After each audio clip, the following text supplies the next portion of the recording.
더불어민주당 서울시당 공식 팟캐스트 서당캐 30번째 방송 2부를 시작하겠습니다. 네. 이은영 소장님의 목소리가 점점 커지고 있어요. 네. 1부에 이어서 이은영 소장님 함께 해주고 계십니다. 네, 안녕하세요. 네. 김혜영 의원님과 1부 함께 했는데요. 네. 역시 젊은 사람이 빠지니까 방송 분위기가 확 다운되네요. 그 의원님이 굉장히 그 사투리를 구수하게 쓰시네요. 예. 네. 그리고 젊은신 정치인이 혹시 패기도 있으시고 네. 네, 야무지신 것 같아요. 네. 한 번 물면 안 논다는 거 아니에요? 아까 1부에서? 예. 네. 그 김혜영 의원님이 네. 실제로 국회에서 만나면 사실 이 부산 액센트가 더 있어요. 오늘 이제 방송이라고 표준말 쓴 거예요, 그게. 네, 표준말 쓴 거예요. 예. 그 흥분하면 노무현 대통령 비슷해지더라고요. 그래요? 아주 매력적인 남자예요, 김혜영. 네. 그럼 서당캐 2부에 함께 하실 토대 손님 소개해드리겠습니다. 또 한 분의 여론조사 전문가인데요. 여론조사 전문기관인 조원 CNI 김대진 대표님 나오셨습니다. 네, 안녕하세요. 네, 안녕하세요. 야, 우리 팟캐스트 역사상 여론조사 기관 대표님 두 분을 모시고 방송 정확하게 이제 오늘 분석과 통계 우리 청취자 여러분들 기대해 주시기 바라겠습니다. 먼저 조원 CNI가 어떤 곳인지 좀 소개해 주십시오. 안녕하세요. 저희 조원 CNI인데요. 네. 저희가 이제 2011년도에 이제 설립을 해서 이제 시작을 했고요. 2011년도. 예. 그리고 지난 대선 때 좀 유명했을 거예요. 유무선 비율 때문에 네. 좀 시끌시끌했던 조사 기관입니다. 뭐 경쟁 관계잖아, 이은영 소장님이랑. 경쟁 관계. 근데 경쟁자로 안 보시는데? 네. 네. 그러니까 누가 더 업력은 제가 더 높다고 그쵸. 해야 되나요? 네. 제가 더 높고요. 네. 회사 설립은? 저희 회사가 조금 더 오래됐고요. 그러니까 경쟁자로 안 보시는구나. 신생업체다. 만만하다. 좀 친하긴 한데 자주는 안 만나요. 그럼 평소에 좀 친분 관계가 있으신 거죠? 네, 그럼요. 네. 공공의 창. 네, 공공의 창 같은 소속 회원사고요. 네, 공공의 창도 한번 좀 소개 좀 해주시죠. 공공의 창은 일단은 이제 여론조사 기관 한 10개 정도가 같이 네트워크를 만들어서 그 영리를 취하지 않는 어떤 우리 사회의 아젠다, 특히 이제 공공정책과 관련한 아젠다들을 좀 조사하고, 그리고 그걸 좀 이슈화 시켜보자 해서 10개 업체가 좀 같이 연합해서. 그럼 회비가 있어요? 회비는 있어요. 네네.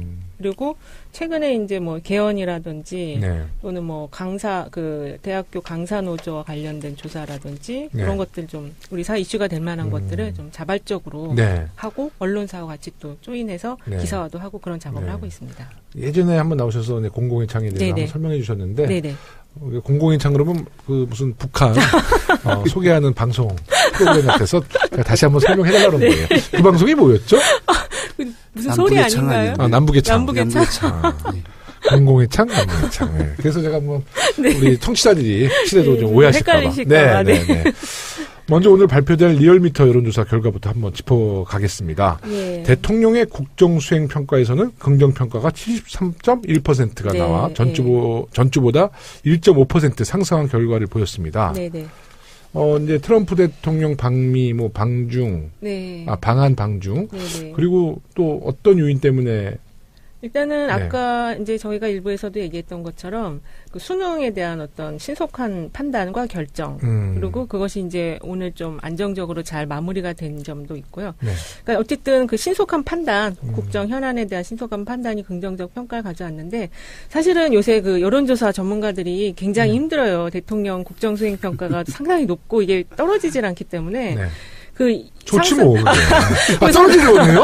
아니, 그건 아닌데, 상승한 이유가 뭐냐고 자꾸 물어보시니까, 참 찾아드리고. 잘한다. 네, 잘하기 때문에 계속 상승하는 거고, 사실은 이게 지금 한 6개월 정도 지나고 나면은 조금 빠지면서 이게 하방 경직성이 나타나는 시기거든요. 계속 빠져가는 시기인데, 오히려 그렇지 않고 빠지면은 다시 또 상승을 해서 이게 탄력 회복성이 굉장히 좋은 흐름으로 가고 있어서, 어쨌든, 국민들이 계속 지지를 해주시고 응원을 해주시고 계신다. 그리고 잘하고 계신다. 이렇게 볼 수 있을 것 같습니다. 근데 빠질 때도 1%에서 3% 그렇죠. 많이 안 정도죠. 빠져요. 그러니까 견고한 거죠. 근데 요게 또 그 동조화 현상이라고 해서 지난번에도 한번 말씀드렸는데 전부 다 이제 잘한다 하니까 자기가 조금 잘못한다라고 평가를 하고 싶어도 말하고 싶어도 그걸 못하는 분위기도 또 있을 수가 있어요. 그래요? 근데 그때는 뭐 만약에 뭐 표로는 그러니까 잘하는 자기가 이제 이렇게 동조하는데 만약에 투표 뭐 지방선거나 개헌 때 뭐 그런 게 표로는 또 달리 나와요? 그렇죠. 달리 나올 수가 있죠. 그래서 무섭네, 그런 사람들은. 그런 게 우리 지난번에 그 서울시장 한명숙 시장 선거 때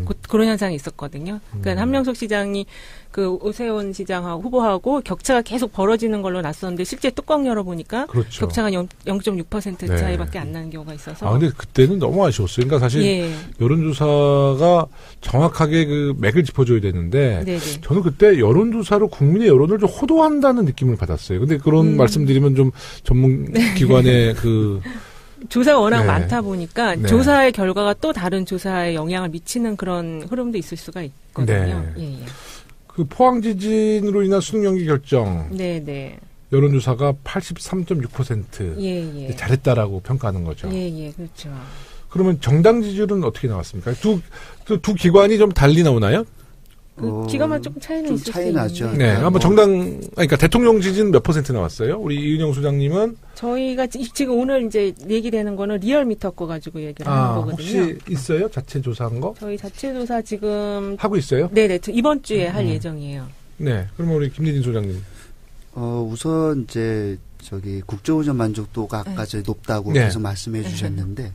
그러니까 현재 그 문재인 대통령의 국정운영 만족도의 특징 중에 하나는 과거에 보면 이제 여론조사를 하게 되면 오지선다라든가 사지선다라든가 이런 게 있지 않습니까? 매우 잘한다, 조금 잘한다, 조금 못한다, 매우 못한다 했었을 때 항상 매우 잘한다, 매우 못한다는 좀 적어요. 그리고 이제 가운데 중앙 지점인 관련된 것들이 원래는 더 높은데 사실 이번에 이제 그 수능 관련된 거 했을 때 83.6%가 이제 잘 됐다고 평가했을 때 오히려 매우 잘한다가 54.9. 매우 잘한다가 그리고 잘한 편이다가 28.7입니다. 그러니까 특이하네. 그러니까 지금 이제 문재인 대통령에 대한 국정운영 만족도에 대한 그 긍정 평가는 이제 앞서 이제 이은영 대표님께서 말씀하신 것도 있지만 뭐 동조화도 분명히 있겠지만 기본적으로 이 정부가 이제 박근혜 전 정부에 대한 비정상적인 어떤 형태를 바로잡아가는 과정이기 때문에 거부할 수 없는 어떤 패턴인 것 같고요. 그 정당 지지율 관련해서 또 이제 최근 저희도 이번 주에 조사를 돌리는데 한 40대 후반부터 그 중후반 이게 이제 민주당 그 지지율을 계속 나타나는 것 같고 그다음에 이제 타당은 자유한국당은 10% 초반대 그다음에 이제 국민의당이라든가 바른정당 5% 중반대 이렇게 나오는 거죠. 근데 제가 이제 질문은 그 두 기관의 이제 여론조사 차이를 좀 물어볼라 했더니 또 은근히 공개 안 하네. 어쨌든 지금 리얼미터 말 돌리지 마시고 왜 리얼미터 얘기를 하세요? 두 기관이 문재인 대통령의 평가와 우리 정당 지지율 한번 평가 비교하려고 했더니 근데 이런 것 같아요. 그러니까 사실은 저희는 계속 이제 작년 때부터 5대5로 유무선 비율을 하고 있거든요. 근데 요새는 그 비율이 많이 바뀌었죠. 좀 많이 바뀌었죠. 무선을 훨씬 많이 지금 하고 있어서. 근데 이제 이런 거예요. 저희는 이제 주로 이제 발표할 때 ARS를 하다 보니까 보면 ARS 특성도 사실 20, 30대가 굉장히 잡기가 어렵거든요. 그렇죠, 어렵죠. 원래는 어렵고 50대, 60대가 훨씬 더 많이 쳐야 되는데 요즘은 사실 고관심층이 오히려 젊은 세대가 많습니다. 오히려 이제 50대, 60대가 오히려 전화 응답을 안 피하는 하는 거죠. 기피하는 거죠. 이런 현상 때문에 약간 유무선 비용들이 이제 기간마다 좀 다른 것 같고 그에 따라서 차이는 있겠지만 거의 오차 범위 내에서 차이를 보이는 상황이라 크게 그 기간마다 차이는 없는 것 같습니다. 지금 대통령의 그 국정수행 평가는 이제 여러 여론조사 기관이 있지만 주로 이제 70% 전후고 초반대. 우리 더불어민주당의 여론조사는 주로 50% 전후로 보면 그 정도로 보면은 맞죠? 합리적 정당 지지율은 특히 이제 이번 그 리얼미터 그 20일부터 22일까지 조사된 자료를 보면은 그 자유한국당 지지가 조금 빠졌어요. 그 유여해 최고위원 그 발언 때문에. 천벌. 천벌 발언 때문에 조금. 근데 그분 왜 그랬대요? 그분이 근데 이상하게 좀 굉장히 독특하시더라고요. 튀는 성격이신 것 같아요. 저는 홍준표 대표랑 굉장히 잘 어울리는. 아주 굉장히 잘 어울리는 지도부다. 케미가 잘 맞네요. 너무 잘 맞아. 비슷하죠. 네. 홍준표 대표 되게 총애하는 것 같고요. 아, 그러세요? 우리 또 이제 장제원 대변인, 네네. 홍준표 대표 너무 총애한대요. 다 법조인이라는 공통점이 있나요? 아니죠. 장제원 대변인은 법조인 아니죠. 아니죠. 그렇죠. 네, 네. 예. 그 체제가 전 정말 밋밋한. 네. 장제원 의원이 부산 뭐 학교 그쪽이시죠. 그쪽이시죠. 아니 저랑 이제 같은 상임위라서 예, 제가 이제 장제원 의원님에 대해서 뭐 더 이상 언급은 안 하는데 하여튼 홍준표 대표가 대변인 굉장히 총애하고 계시대요. 예. 특히 이번 조사 특징이 보면 60대 이상에서 아까 이제 저기 60대 이상에서 저 응답을 기피하는 현상이 있다고 그랬는데 응답하시는 분들은 민주당 지지가 높은 그런 흐름을 보였고요. 그 다음에 이제 정의당이 지금 두 자릿수, 그러니까 지금 6.9%로 3위인데, 그래서 지금 정의당에서는 두 자릿수로 진입하자, 이거 특별 대책반이 만들어질 정도로 정당 지지를 좀 높이기 위해서 지지를 좀 더 그러니까 3%를 올리기 위해서 특별 대책반. 좀 더 적극적으로 지금 노력을 지지 확산을 위해서 노력을 하고 계신다고는 얘기가 들리더라고요. 네. 지방선거 관련해서도 이제 대다수 과거에는 이제 선별적으로 출마를 했는데 이번에는 대대적으로 한번 지역 전 지역 모두 공천 해보자. 노력은. 근데 정의당은 항상 그랬어요, 사실. 근데 이제 이 선거는 현실이거든요. 이게 낙선을 감수하면서. 나오는 경우가 그렇게 쉽지는 않아요, 사실. 들리는 얘기는 이제 잠깐 정의당 얘기지만 5월 이제 9일 대선 이후에 그쪽에서도 이제 연구원에서 이제 전국을 이제 지형 분석을 하기 시작을 했나 봅니다. 그래서 최소한도로 그래도 좀 선전할 수 있는 지역들을 찾아가지고 그럴 수 있죠. 이렇게 준비를 하고 있는. 사실 이제 더불어민주당과 정의당 관계는 뭐 정의당이 그래도 더불어민주당에 대해서 뭐 표결 같은 거 할 때는 뭐 굉장히 협조적이고 이제 서로가 이제 개혁을 대상으로 경쟁하는 관계지. 정의당에 대해서는 전 긍정적으로 이제 생각하는 편이에요.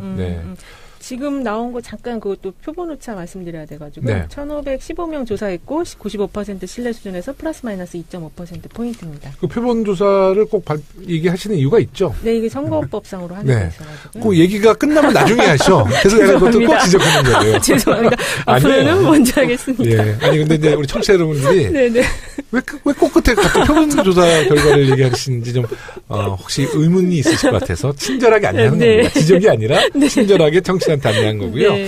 그 국민의당이 이제 최근에 내용이 격화되는 모습이 비춰져서 최근 지지율이 사실 떨어질 만큼 떨어졌는데 더 떨어졌네요. 네, 조금 더 빠졌어요. 지금 또 내분이 일어나고 있는 분위기여서. 근데 당이 최근에 자체 실시한 여론조사에서는 바른정당과의 통합 후에는 지지율이 20% 가까운 지지율이 나왔다는 조사 결과가 발표됐어요. 만약 합친다면 통합을 한다면 전제 가상. 그러니까 그것은 이제 국민의당 자체 여론조사잖아요. 그렇죠. 그 전문가들 입장에서 가능한 얘기입니까? 그러니까 요번에 이제 먼저 그럼 얘기하겠습니다. 아까 마지막 얘기했던 거 먼저 말씀드리고 이제 이어가면 국민정책연구원에서 리서치에다 의뢰를 했고요. 그래서 18일부터 19일 동안 1,050명을 대상으로 조사한 거고요. 정당 지지율에서 이제 국민의당과 이제 바른정당이 합당을 했을 경우에 지지율이 19.2%로 나왔고요. 당시 이제 합당했을 때 더불어민주당 지지율은 47.5%. 저희도 좀 빠지는 건가요? 지금 현재 정당 지지율은 더불어민주당은 49%니까 1.5%가 빠지는 걸로 나왔고. 오차범위네요. 그 변동이 없는 거죠. 변동이 없는 거죠. 그래서 다만 이제 자유한국당은 합당하기 전에는 11.8%인데 합당했을 때는 11.5%로 이제 0.3%가 큰 변화가 없습니다. 거기도 변화가 없네요. 그러니까 결론은 뭐냐면 무당층에서 지금 이제 합당하기 전에는 국민의당이 5.5%고요. 그다음에 바른정당 6.3%였는데 19.2%로 올라가면서 무당층이 16%로 줄어드는. 무당층. 줄어드는 이제 그 결과로 이어진 것 같습니다. 이 현상을 이렇게 좀 한 번의 조사 결과로 하기에는 좀 그렇지만 전에 한번 발표했던 거랑 비교해 봤을 때 그 당시는 19.8%였어요. 다른 조사 같은 경우가. 그러니까 이 무당층이라는 부분들이 이 대선을 끝나면서 이 성향들이 네. 이제 갈 곳을 못 찾는 약간 중도 보수층이. 근데 왜 갈 곳을 못 정하지? 더불어민주당이 있는데. 아니, 우리 당이 있잖아요, 우리 당. 더불어민주당. 네. 그러다 우리 당이 마음을 주세요. 그렇죠. 네. 그렇죠. 줄 데가 없어서 거기다 줘, 마음을. 네, 좀 지켜보는 것 같아요. 네네. 지켜보는 거. 그러니까 지난 이제 대통령 선거 결과가 이제 문재인 대통령 41%, 네. 그다음에 이제 뭐 홍준표 대표 후보가 24%, 그다음에 안철수 후보가 21% 이렇게 네. 7%대 오면서 이 유권자분들이 이제 대통령은 잘하고 계시니까 네, 거기에는 네. 충분히 공감을 하시지만 아직은 이제 정당을 지지 선택으로 하는 데 있어서는 좀 지켜보는 좀 관망이 있다. 이렇게 볼 수 있는 거죠. 어느 정도는. 최근에 그 국민의당이 네. 의원총회를 열어서 이제 바른정당과 통합 얘기를 네, 네. 5시간 이상 네. 뭐 토론을 했다는 거 아니에요? 네. 결과는 안 나왔어요. 네. 안 나왔는데 이제 아마 안철수 대표 측에서는 네. 방금 전 말씀하셨던 여론조사를 근거로 네. 통합의 속도도 더 내면서 전당원 투표를 통해서 통합을 결정하자 이런 주장을 하고 있는데요. 전당원 투표제로 결정하자. 그러면 어떤 결정이 나올까요? 국민의당 당원들은? 아무래도 지금 통합이 다른 정당과 연대 통합 필요하다는 의견이 조금 더 높기 때문에 네.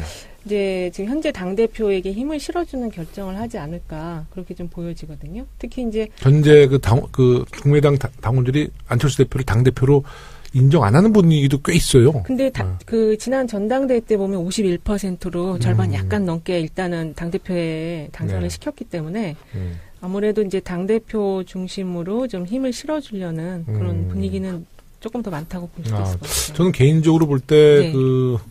국민의당이 네. 이제 전당원 투표로 결정했을 때 저희가 제일 주목해야 될 부분은 네. 당원 구성이 호남과 비호남의 구성을 저는 가장 중점으로 봐야 된다고 봐요. 네, 그러니까 그렇죠. 만약에 네. 뭐 10만 당원인데 네. 6만이 호남 당원이다. 네. 그러면 쉽지는 않을 거예요. 안 그럴까요? 그 과거에 이제 사실 이제 저도 이제 뭐 당내 당원 관련된 ALS 투표도 한번 참여해보고 했지만 이제 보면 이게 당원의 한 보통 더불어민주당이나 사실 국민의당이나 한 58%는 호남 당원이 차지하는 비율이 많긴 합니다. 많긴 한데 제일 중요한 부분은 이제 투표 참여율이거든요. 네. 그러니까 이제 국민의당도 마찬가지고 사실 더불어민주당도 마찬가지인데 이 투표 참여율이 100%는 아니지 않습니까? 네, 그럼요. 근데 그 많은 인원 중에서 많은 사람이 참여하는데 참여율은 호남 쪽이 더 떨어집니다. 그러니까 당원의 그 지역 비율은 호남이 많긴 하지만 실질적 투표 결과를 봤을 때는 그렇게 파급력이 높진 않다. 또 그런 결과가 있군요. 네. 그 반복적으로 나타나는 거고요. 네. 이제 그 앞서 이제 이은현 대표님도 말씀하셨죠. 51.09%로 이제 안철수 대표가 이제 과방 전당대회에서 이제 됐는데 당시 이제 국민의당 전당대회 방식은 결선 투표제였어요. 네. 그런데 과반이 안 될 줄 알았는데 과반이 돼가지고 1차에서 당선이 되신 거죠. 네. 근데 요번에 이제 이 결과에서도 보면 통합은 45.6%, 독자 노선이 40.0%인데 국민의당 지지층에서는 통합 찬성이 58, 반대가 38.6%이기 때문에 이러한 결과로 보면은 안철수 대표가 강행을 하기 위한 어떠한 수순을 밟고 있지 않나 이렇게 보입니다.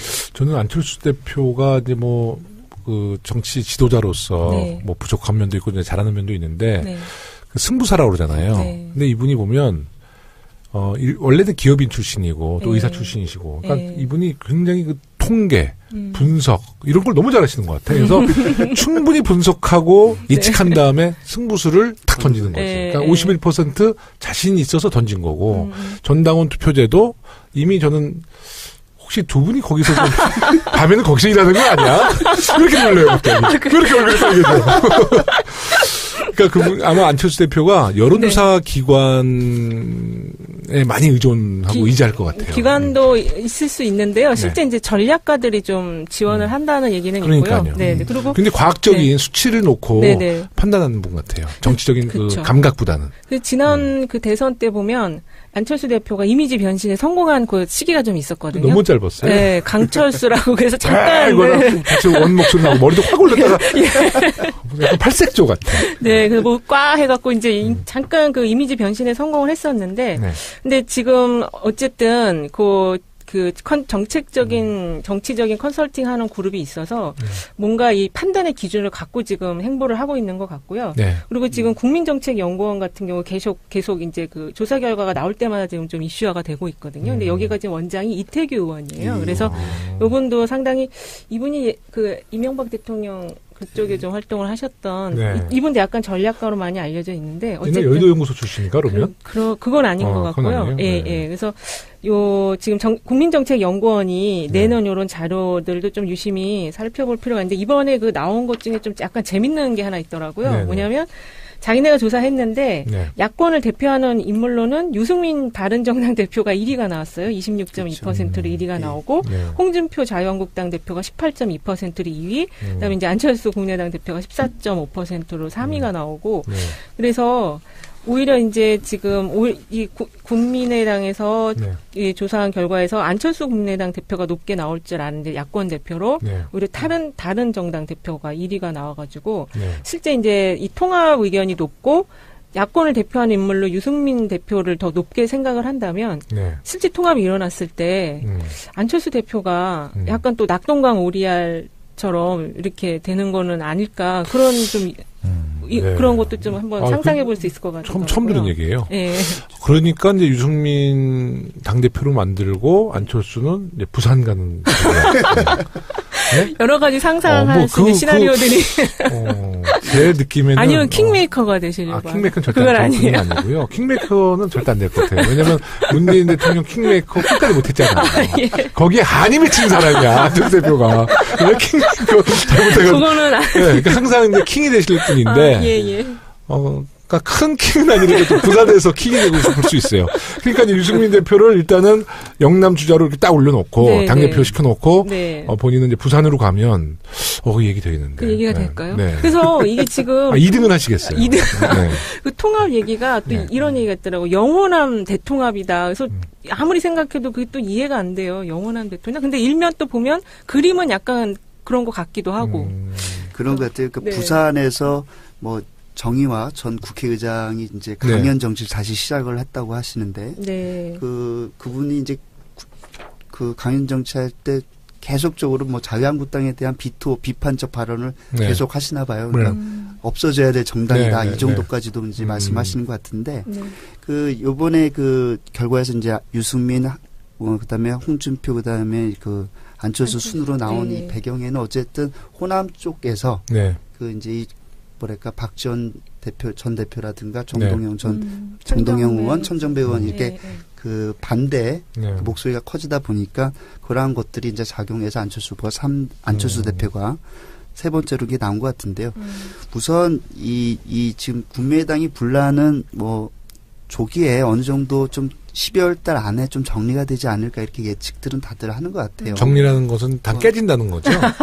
제가 보기에는 이제 앞서는 의원들이 용기를 낼지 안 낼지는 모르겠습니다만은 어쨌든 이게 더 지리멸렬하게 끌고 가지는 않을 것 같고 이렇게 자꾸 수순을 밟고 그다음에 여론조사를 공표를 하고 그다음에 또 오늘도 보니까 토론을 했더라고요. 그러니까 이런 이제 또 이미지를 이렇게 하는 걸 보니까 그래도 조만간 어쨌든 뭐가 결단을 내지 않을까 이렇게. 저는 지난 방송에도 말씀드렸지만 그 통합이 되면 그 호남의 특수한 어떤 그 정서가 있거든요. 그렇죠. 그러니까 이제 호남의 지방선거에서 바른정당과 통합했을 때는 정말 그 후보들이 얼굴을 못 들고 다닐 정도거든요.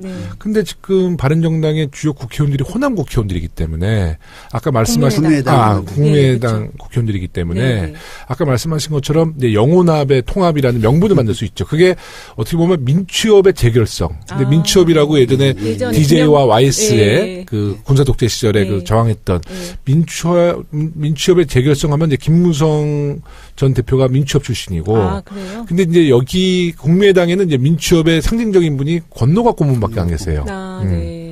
그러니까 만약에 그런 그 통합을 한다고 그러고 영혼합의 화합이라고 그러면 이제 민취업인데 이제 민취업의 재결성이 결국은 약간 올드보이 쪽으로 가게 돼서 선거에서는 어떤 효과를 못 볼 수 있다. 그리고 실제로 민취업의 주역들이 따로 있잖아요. 그렇죠. 주역들이 따로 있고 이미 더불어민주당은 이제 영호남이 다 통합이 돼 있는 그렇죠. 전국 정당이다 그렇죠. 보니까 그 명분도 그렇게 크지는 않을 것 같아요. 사실 그런 것 같아요. 지금 이제 그저께 그 의총장 그걸 통해서 이제 좀 보니까 그다음에 비하인드 이야기를 좀 전해 들어 보니까 우선 그런 것 같습니다. 어쨌든 지금 현재 국민의당이라는 의석수는 어쨌든 40석이지만 이 의석수를 갖고 이번 지방선거를 치른다. 사실은 광역부터 광역의원, 기초단체장은 사실은 좀 어렵다. 이렇게들 많이들 보는 것 같아요. 네, 후보가 없대요. 후보도 없고. 근데 이제 유일하게 할 수 있는 건 중대선 구제인 기초의원 정도의 어느 정도의 이제 뭐 바람을 가지고 있을 수는 있는데 이제 그러한 측면에서 바라봤을 때 호남 의원들이 바라보는 시각과 안철수 대표가 바라보는 시각은 좀 차이가 있다. 왜 이대로 가면 우리는 전멸할 텐데 왜 여기만 지키고 있어야 되냐 이렇게 보는 것 같고 그렇죠. 안철수 대표는 어찌 됐든 다른 곳에서라도 좀 선전할 수 있는 구도를 만들어 보자 이런 측면에서 지지 기반을 좀 바꾸는 과정이라고 그러면 정확히 보신 거예요. 바꾸는 거죠. 맞아요. 호남에서 그냥 말 그대로 전국으로 바꾼다지만 어쨌든 킹이 되고 싶은 거죠. 그러네요. 전국 정당을 만들고 싶은 거죠. 그러네요. 그 속내가 읽혔네요 지금. 참. 우리가 항상 그 방송에서 국민의당을 너무 시간이 너무 많이 했는데 여기서 이제 어느 정도 정리를 했으면 좋겠고요. 문재인 정부가 출범한 지 195일 만에 1기 내각이 완성되었습니다. 네, 이제 좀 너무 늦은 감이 있죠, 사실. 그러니까 기간으로 본다면 최장 시간이 소요됐는데 이제 가장 큰 원인이 인수위 없이 정부가 출범했기 때문이라고 생각하죠. 네. 동의하시죠? 네. 문재인 정부 1기 내각 어떤 특징이 있었나요? 일단은 초기에 이제 얘기됐던 게 그 인사를 보면 50대, 그다음에 서울대, 그다음에 수도권 출신 이렇게 이제 요약할 수 있다고 얘기를 했었거든요. 근데 이제 좀 결과적으로 다 인선이 끝난 경우 보면 제 개인적인 입장으로는 여성 내각 30% 지켰다는 것이 가장 큰 특징이 아닐까. 그리고 역대 정부의 이런 건 없었던 처음이죠. 처음이에요. 그리고 그 여성들도 예전에는 약간 상징적인 인물들로 이렇게 했었는데 이번에는 일을 할 인물도 있고 또 상징적인 인물도 계셔서 고루고루 잘 배합이 됐다. 그래서 가장 좀 의미 있다고 저는 보고 있습니다. 네네. 우리 김예진 소장님께서도 뭐 사실 2005년도 그 당시는 이제 뭐 도덕 문제가 있으면 임명하지 말아야 된다 이런 게 한 90% 가까이 높았던 여론이었는데 이 문재인 정부 들어왔을 때는 이것이 그래도 능력 있으면 임명해도 괜찮다 이런 여론이 훨씬 더 65%까지 높았었거든요. 그렇죠. 그러다 보니까 국민들의 대다수는 뭐냐면 도덕성도 좀 중요하긴 하지만 지금 비정상을 빨리 정상화시켜야 되는 과정 속에서 좀 문재인 정부에 대해 힘을 많이 실어준 것 같고 다만 문재인 대통령이 5대 기준을 제시했기 때문에 거기에 대해서 아주 신중하게 하다 보니까 이런 195일이라는 기간이 좀 걸리지 않았나 이렇게 생각이 듭니다. 사실 야당이 또 인준을 해주질 않은 것도 있죠. 있죠. 빨리빨리 해줘야 되는데. 그러니까 저희 야당 때도 이제 그 인사청문회 때 이제 문제 제기해서 낙마한 분들이 많은데 죄질이 다르잖아요. 그러니까요. 죄질이 다른 거지. 그렇죠. 하여튼 우리 문재인 정부의 내가 사실 뭐 야당에서도 문제 제기했던 분들도 있고 또 국민들도 약간 우려했던 부분도 있죠. 있는데 저희가 항상 그 모든 후보들을 여론조사 해보면 그래도 국민들이 과반 이상 다 지지를 해줬어요. 그렇죠. 그래서 이제 결국 우리 내각에 들어갔는데 대통령께서 어저께인가요? 좀 야당에서 문제 제기됐지만 참 일 잘한다. 근데 그게 대통령의 말씀이 아니라 사실 국민들이 지금 강경화 그 외교부 장관 잘하잖아요. 지금 중국 가 계시잖아요. 뭐 왕이 부장도 뭐 내가 볼 때 쩔쩔매던데. 캐파가 다르죠. 위에서 활동 오래 하셨으니까. 그리고 이분이 아주 제가 볼 때는 원칙도 있으면서 유연성도 갖고 있는. 그러니까 외교라는 게 원칙 속에서 유연성을 발휘하는 건데 그 두 가지를 다 겸비한 분 같아요. 상대적이니까. 오히려 국내 정치보다는 국제 정치를 잘하시는 것 같아요. 근데 외교부 장관이 국내 정치를 잘하면 안 되죠.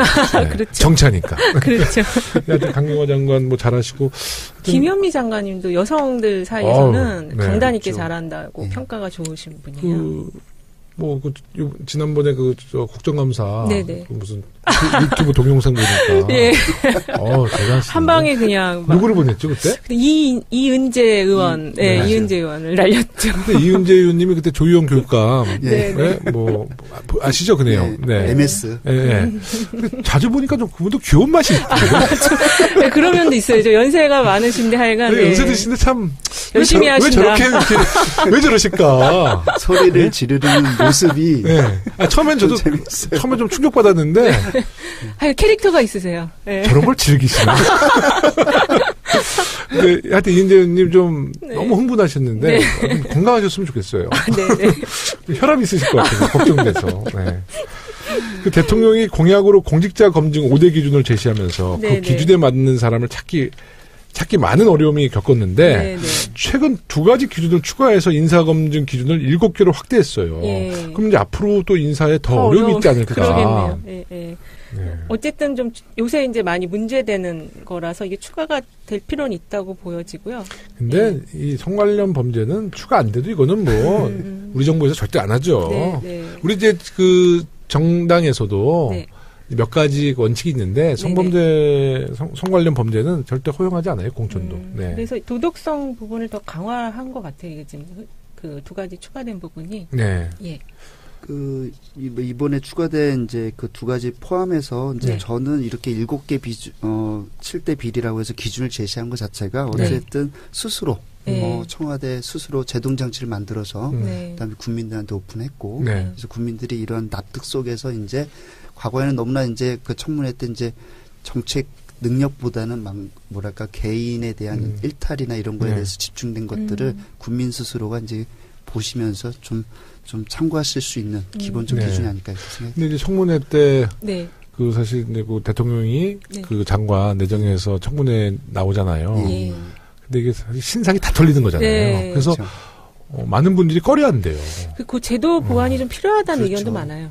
너무 지금 좀 신상이 너무 많이 털리니까. 들리는 소리 이번에 그 홍종학 장관님도 어찌됐든 뭐 불법은 아니지만은 뭐 이러한 것 뭐 여러 가지 이제 국민 눈높이에 맞지 않다는 비판도 받으셨지만 그 이전에 이제 홍종학 장관 그 이전부터 많은 사람들이 좀 여러 가지로 좀 고사를 하고 있다. 그러니까요. 그래서 뭐 많은 이제 그 거론됐던 분들이 있는데 막 그 개인들이 다 고사하고 특히 그 장관 후보들 사모님이 당신 나가면 난 이혼할 거야 이러고 그래서 그래서 사실 좀 정책적으로 좀 바꿔야 될 필요가 있어요. 비공개로 하든지 개인 신상 그러니까 이제 도덕성면은 좀 그 정보기관이나 그쪽에서 철저하게 좀 따져보고 그러게 청문회는 좀 정책적으로 좀 검증을 할 필요가 있는데 그렇게 바꿔야 될 것 같아요. 그러니까 이제 이 문재인 정부 들어서 앞서 잠깐 말씀드렸지만 어쨌든 능력이 있으면 좀 약간 도덕적 문제가 있더라도 임명되어야 한다는 여론 자체가 높아진 이 현재 현상에서 좀 앞서 이제 말씀하신 것처럼 도덕 검증보다는 능력 검증으로 좀 턴할 수 있는 계기가 만들어졌으면 좋겠다는 생각. 저는 도덕 검증도 철저히 해야 된다고 보는 편인데요. 근데 그것은 너무 이렇게 공개적인 것보다는 정말 뭐 우리 뭐 민정도 있고 그래서 아니면 그 검증위원회를 만들어서 확실하게 검증하고 이 검증위원회 들어가면 거기서 청문회처럼 많은 걸 질문하고 질의하고 답변 얻어내고 거기서 그 검증위원회에서 부적격자면 거기서 탈락시키고. 그렇죠. 그 대신에 망신 주는 건 아니죠. 그게 망신 주는 건 아니고 철저하게 도덕성 검증하고 통과되면 이제 정책 검증으로 가면 아마 우리 정부에 정말 탁월한 인사들 많을 거거든요. 그러니까 가족들의 상처가 너무 많은 거죠. 그게 좀 안 될 것 같아요. 최근 공직자 검증과 관련한 여론조사를 실시했는데 어떤 조사였나요? 이게 어쨌든 지금 우리 얘기한 그런 내용인데요. 국민 2명 중 1명이 그 고위공직자 후보자 인사검증 기준 가운데서 세금 탄로를 가장 중요한 기준으로 뽑는 것으로 나타났다. 세금 탄로를. 이게 지금 저희 공공의창에서 조사한 내용인데 한겨레하고 같이 한 건데 첫 번째 도덕성에는 세금 탄로. 세금 탄로를 가장 중요한 요소로 택했고 그다음에 병역 기피 18.2%, 그다음에 부동산 투기 14.2%, 그다음에 위장 전입 5.5%, 그다음에 논문 표절 4.6% 이런 식으로.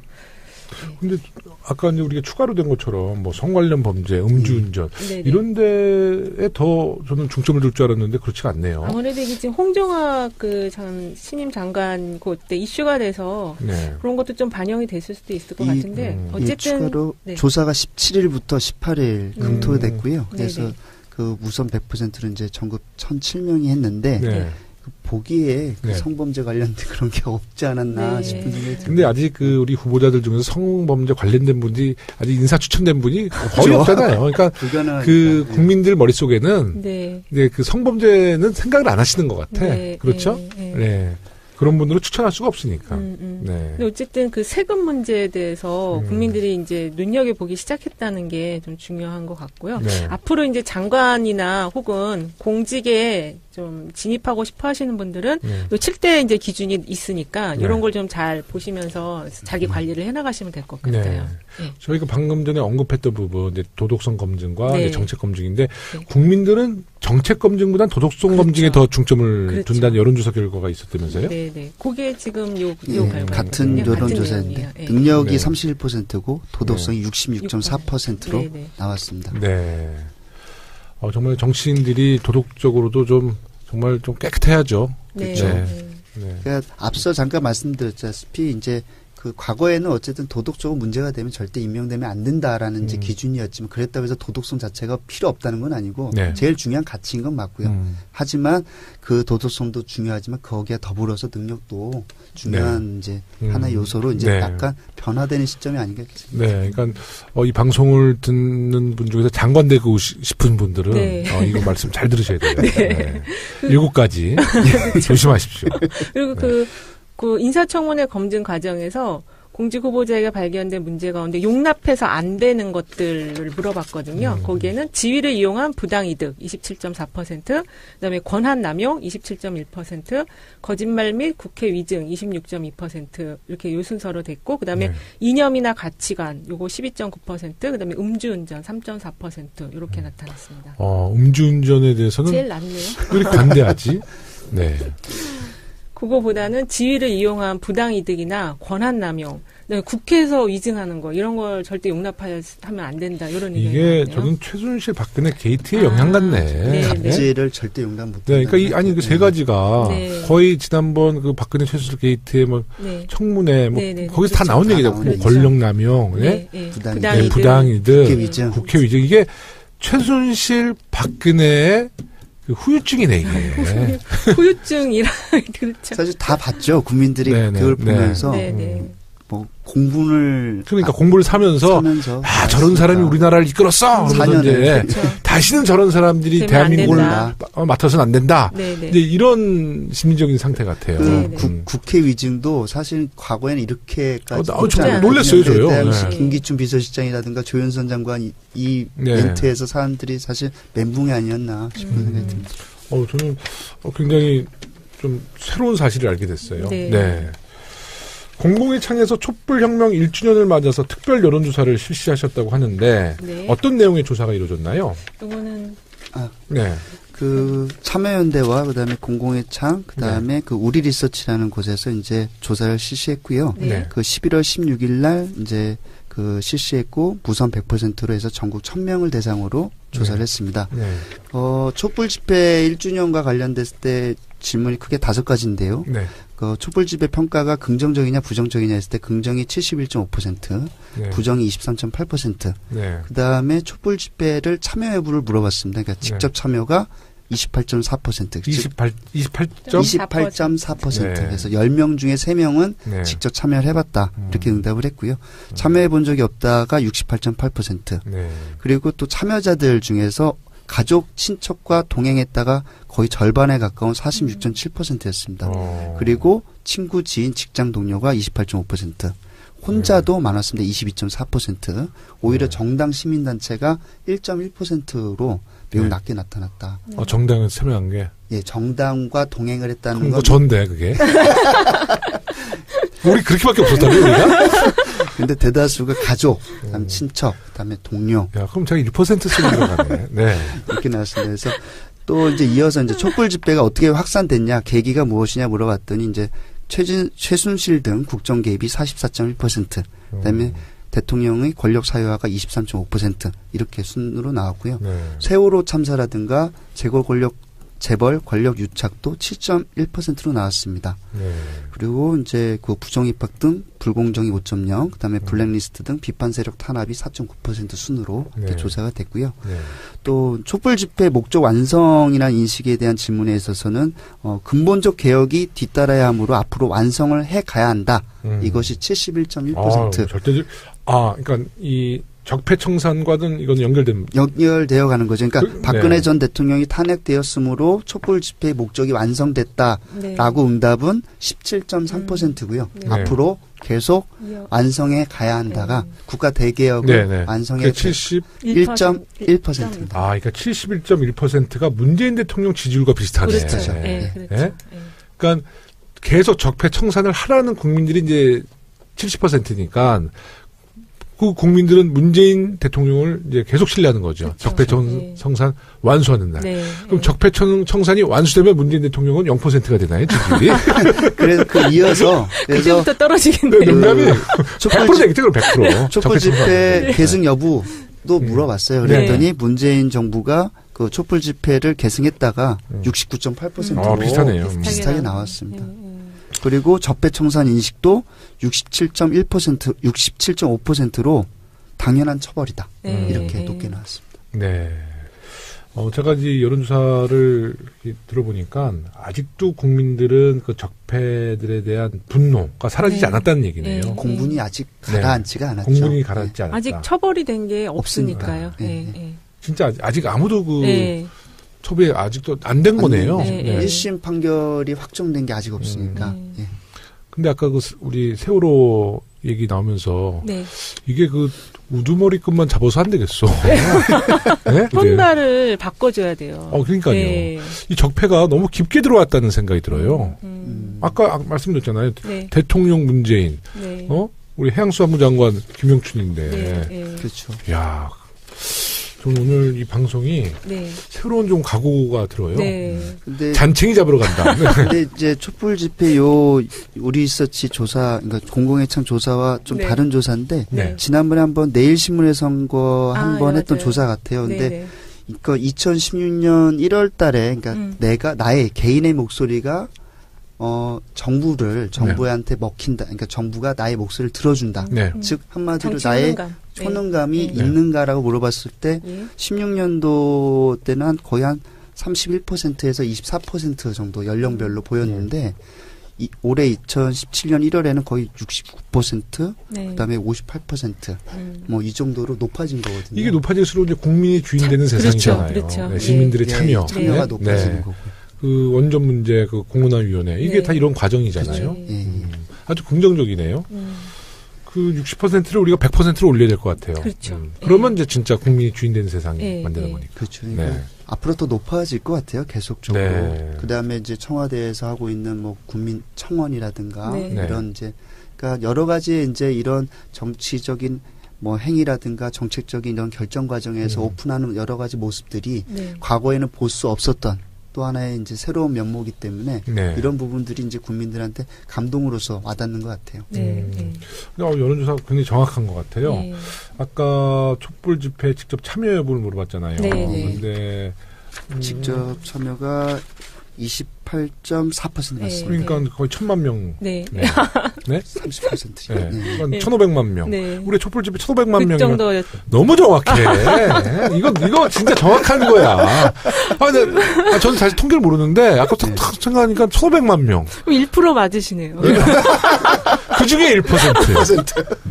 희소 가치가 있잖아. 저도 몇 번, 매일 가지는 않았지만 보면은 그래도 이제 고등학생들이 학교 친구들이랑 같이, 그 다음에 또 그 옛날에 이제 그 광우병 때도 보면 이제 유모차 그 아주머니 있었는데 이번에도 보면은 다 가족들이 오신 거 보니까.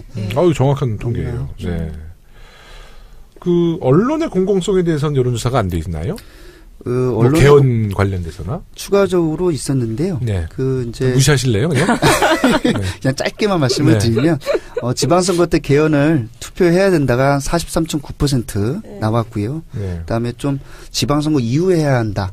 이런 의견도 한 35.1%로 나왔습니다. 그리고 개헌 불필요하다가 6.2% 이렇게 나왔고요. 그러니까 개헌은 해야 된다가 이제 주류네요. 네, 주류긴 하죠. 근데 이제 우리가 국회에서 개헌에 대한 어떤 아젠다가 아직 실시 안 되고 있으니까 국민분들도 좀 혼란스러우신 건가요?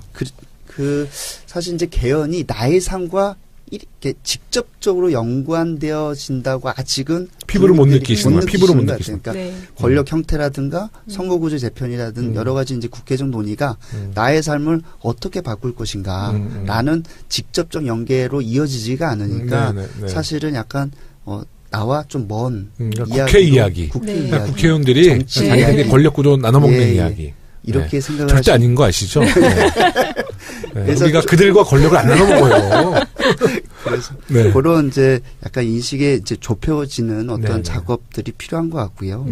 아까 말씀하신 이제 공공성 인식과 관련돼서 보면은 이제 약자 대변에 대해서 정부가 약자를 대변해주고 있는가 공감을 했더니 비공감이 55.9%. 비공감이요? 예, 공감이 그렇죠. 공감은 36.6%. 그리고 앞으로 내가 노력하면 성공할 수 있는가라고 물어봤을 때도 비공감이 63.8, 공감이 32. 그리고 언론은 약자를 대변하고 있는가라고 하니까 비공감이 아직 74. 비공감이. 예. 그리고 공감이 20.8%로 나왔는데요. 이 결과를 보면 뭐냐면 앞서 제일 먼저 던졌던 앞으로 완성해 가야 한다. 아까 71.1% 나왔지 않습니까? 그러니까 그 완성에 가야 한다는 이 내용 속에는 약자가 더 대변해 줘야 된다. 그리고 노력하면 성공할 수 있는 뭐 개천에서 옛날에 연난다라는 노력하면 성공할 수 있다는 자긍심도 더 부여가 돼야 된다. 되게 정확하네 이거. 그리고 이제 약자도 더 대변해야 된다. 그러니까 이러한 여러 가지 의견들이 국가 대개혁을 완성해 가야 한다는 이 71%에 담겨진 거로. 그러니까 보여집니다. 이 국민의 70%의 정말 그 희망 또 그런 동력. 그러면 우리가 뭘 두려워하겠습니까? 정말 뭘 두려워하겠어요? 빨리 해야 돼요. 지금. 빨리. 아니 정말 제 자랑이 아니에요. 제가 자랑 잘 안 하잖아요. 근데 제가 법안 발의한 거 정말 다 사회적 약자를 위한. 그러니까 진짜 장애인 관련돼서나 많이 하거든요. 뭐 여성 장애인 쪽 하는데. 정말 저는 장애인들을 외면하는 사람들 있잖아요. 정치인이 아니라고 보는데 이제 아까 뭐 인터뷰를 했어요. 그 머니투데이랑. 근데 뭐 이제 제 최근에 이제 법안 특수학교 법안에 대한 얘기가 나왔는데 국회에서 잘 통과될 것 같냐는 거예요. 그러니까 그 특수학교를 그 각 구에 의무화 설치하는 거거든요. 의무 설치. 잘 될 것 같냐서 제가 그 기자한테 그랬어요. 그거 통과 안 되면 그게 국회입니까? 그게 국회의원입니까? 저는 100% 통과된다고 보고요. 정말 반대하는 사람 낙선운동 해야 돼요. 진짜 웃긴 사람들이죠. 그래서 우리 문재인 대통령의 가장 기본적인 그 국가 운영의 철학이 사회적 약자를 위한 정부, 국민의 힘을 키우는 정부 아니겠어요? 그래서 아까 사회적 약자에 대한 우리 정부의 기대가 제 생각보다는 좀 저조했는데 아까 적폐청산을 통해서 또 앞으로 사회 전반적인 그 정말 그 개혁을 통해서 사회적 약자가 보호받는 그런 사회. 근데 대통령이 취임해서 뭐 문재인 케어 이런 게 다 결국 사회적 약자, 국가가 약자를 책임진다 이런 철학인데 아직 그 피부에는 와닿지가 않으시군요. 그러니까 그런 거였습니다. 그러니까 그 이제 올해 이제 예산안이 통과돼가 돼가지고 내년에 이제 어떠하지 이제 혜택을 보면서부터 이제 점점 그것이 확대되어져 갈 것 같고요. 근데 이제 지금 계속 이제 적폐청산 과정에서 과거의 불합리한 모습들이 이제 계속 언론에 비춰지니까. 그것을 빨리빨리 해결해야 되지 않나라는 의견들이 이렇게 공감보다는 비공감이 좀 더 높게 나오지 않을까 싶습니다. 그럼 좀 정리 좀 해주세요. 이번 조사 결과를 봤을 때 이제 우리 문재인 정부가 어떤 부분은 좀 더 노력을 기울여야 하느냐, 그것도 한번 정확한 데이터로 한번 얘기를 해주시죠. 제가 볼 때는 이제 전체적인 결과를 보면은 아직은 뭔가 추진이 잘 안 되고 있다고 느끼시는 것 같거든요. 그리고 이제 지금 적폐청산이라는 그 프레임 자체가, 그리고 이제 정치보복과 적폐청산이라는 이 프레임 자체가 좀 긍정적인 이미지를 사실 좀 잘 안 줘요. 그러니까 이제 정치보복은 야당에서 제기하는 거고 여당에서는 적폐청산을 이야기하는데 좀 이 프레임을 좀 바꿔주는 게 어떨까 하는 생각이 들거든요. 어떻게 바꿔야 될까요? 국가 대개혁이나 국가 대개혁 또는 이제 미래. 미래에 대해서 우리가 무엇을 준비해야 되냐 이런 형태의 어떤 관점을 가지고 프레임을 새롭게 만들어서 그리고 그것이 이제 국민의 삶을 실질적으로 바꾸는 내용들을 추진할 것이다. 이런 형태의 관점을 좀 가질 수 있게 프레임을 좀 바꾸는 것이 필요하다는. 근데 우리가 국가 대개혁 그러면 자유한국당 국가 대통합 그럴걸? 네? 그래서 개혁 못하게? 네. 근데 어쨌든 지금 현재 이 두 개의 프레임이 뭔가 좀 강력하게 추진을 해나가는데 현 정부가 좀 주저주저하게 만드는 프레임이 아닌가. 이게 좀 정치보복 이런 거에. 그러니까 적폐청산이 약간 이제 좀 그렇죠. 감정적인. 그렇게 받아들이시는구나. 네네. 그래서 그거를 조금 바꿔주는 게 좋겠다는 생각이 듭니다. 근데 저는 이제 저도 그 하도 보수 언론에서 뭐 정치보복이다. 네. 저도 그런 우려를 했는데 오늘 여론조사를 보니까 70%가 계속 지지를 하는 거 아니에요. 그렇죠. 그러니까 적폐청산이 앞으로 대한민국의 그 대개혁의 과제다. 네. 하여튼 이인용 소장님 말씀도 일리가 있지만, 네. 또 좀 잘 그게 뭔가 좀 바꿔줘야 될 필요도 있는 것 같고. 네. 네. 근데 대한민국 물갈이 어떨까요? 농담이에요. 방송이 너무 진지하면 안 됩니다. 네. 가끔마다 이렇게 청취자 여러분들께도 실없는 소리. 네, 그것은 제가 분위기 때문에 그런 거지. 네, 좀 너무 경한 사람은 아닌데. 네. 그 적폐청산에서 하나 더 나아가서 이제 대안으로 제시가 되면은 이제 너무나 이제 보복이 아니라 이제 미래로 가진 것 같고요. 네. 저는 이제 곁들여서 한 말씀만 더 드리면 사실 뭐 과거에 이제 퍼지 이론이라고 했는데 뭐 대우 옛날에 이제 뭐 그 공기방울 세탁기에서 보면 이제 옷감에 따라서 공기방울이 달라진다고 그랬는데 이제 요새 뭐 앱도 개발되고 여러 가지 이제 소통 수단이 많이 발달돼 있으니까 하나의 정책이더라도 이제 수혜받는 사람들이 입장들이 다 다르거든요. 그러니까 같은 이야기로 얘기하지 말고 그거를 느끼는 사람들에 맞춰서 좀 다양한 메시지로서 주면은 이러한 것들이 이제 좀 소통 속에서 이해하는데 좀 더 와닿지 않을까 이렇게 생각합니다. 홍보가 많이 바뀌어야 될 것 같아요. 그러니까 전 김대진 소장님이 뭐 공기방울 얘기해서 뭐 대한민국을 빨자. 난 이런 얘기가 나올 줄 알았어요. 대한민국을 세탁하자. 빨자. 그러면 뭐 검정 물 많이 나오잖아. 빨간 물도 좀 나올 것 같고. 그래서 야 공기방울 세탁기에서 야 역시 감동이 있구나. 대한민국 세탁기 뭐. 뭔가 감성 언어를 하시는 줄 알았는데. 너무 밋밋했어. 다음번에 보면 준비를 더 할게요. 근데 어느덧 또 시간이 50분이 넘었습니다. 제가 공지사항 하나 1부 때도 전달을 했는데요. 2부도 공지사항을 전달할 수밖에 없어요. 제작진에서 명령을 내렸습니다. 12월 3일 일요일 오후 2시부터 6시까지 더불어민주당 서울특별시당 제13차 신입당원 아카데미가 국회의원회관 2층 대회의실에서 열립니다. 신경민, 박영선 의원의 강연과 서당캐 공개 토크쇼도 함께 진행됩니다. 토크쇼에는 저와 박경미 의원 그리고 정청래 전 의원과 김홍걸 위원장이 함께하니 많은 관심과 참여 부탁드립니다. 일부에서도 같이 말씀드렸지만 하이라이트는 공개 방송, 공개 재밌겠는데요. 방송입니다. 토크쇼. 꼭 가봐야 되겠어요. 꼭 오시면 저희가 또 갑자기 우리 마이크 또 들이댑니다. 그 마지막으로 좀 못하신 말씀 있으시면 해주세요. 그 팟캐스트를 그 애청자들이 언제 주로 들을 거라고 생각하세요? 저는 출근길, 퇴근길, 그리고 주무실 때. 아, 맞습니다. 맞아요? 네, 특히 주무시기 전에 팟캐스트를 많이 들어요. 근데 저는 정말 제 팟캐스트, 다른 팟캐스트 들으면 완전 자장가든요. 그러니까 5분 다 잠들어요. 그러니까 이게 진짜 제일 많이 들으시는 시간대는 주무시기 전에 이걸 틀어놓고는 들을 수 있는데 끝까지 못 들을 거라니까요. 그냥 주무신대요. 그럼 안녕하세요. 고품격 용기의 방송 김용호입니다. 끝이야. 내용도 몰라. 그래서 어쨌든 저희가 전달하는 게 편안한 주무심을 위해서 항상 좋은 소식을 전해드리는 그런 방송이 됐으면 좋겠습니다. 우리 이인영 소장님이 워낙 고품격 용기님이라서 우리 팟캐스트 서당캐와 잘 어울리시는 분이에요. 저도 오늘 처음 이제 왔는데 뭐 저도 약간 긴장을 해가지고 처음에 좀 이렇게 버벅거렸는데 아닌데요? 긴장하신 게 이 정도면 나중에 또 여기서 메인 자리 달라고 그럴 것 같은데요?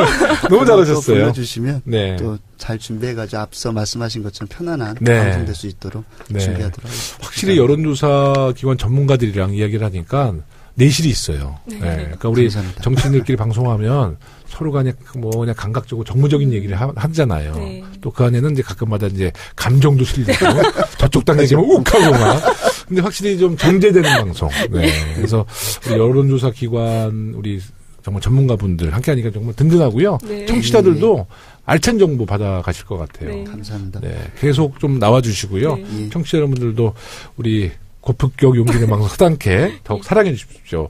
요즘에 그 순위를 보면요. 팟빵 순위를 보면 예전에 막 7위까지 올라가는데 요새는 막 40위에서 왔다 갔다 해요. 그러니까 담당 그 제작진이 김용호 너가 이제 물러날 때가 됐다. 구원투수 불러야겠다. 저는 뭐 구원투수 정말 이 팟캐스트 서당캐를 위해서 바꾼다면 전 당연히 언제든지 떠날 아니 근데 좋아요가 있습니다. 계속 꾸준히 올라가던데. 그건 저 때문이가 아니라 이은영 소장님 때문에. 이은영 소장님 와서 요새 좀 많이 올라가는 거예요. 네. 자, 바꾸시면 안 돼요. 네? 그만두시면 안 됩니다. 네, 고맙습니다. 고품격 용기 있는 방송 서당캐 30번째 방송 2부도 마치겠습니다. 네. 끝까지 청취해주신 모든 분들께 감사드리며 저희는 다음 주에 더 유익한 이야기로 다시 돌아오겠습니다.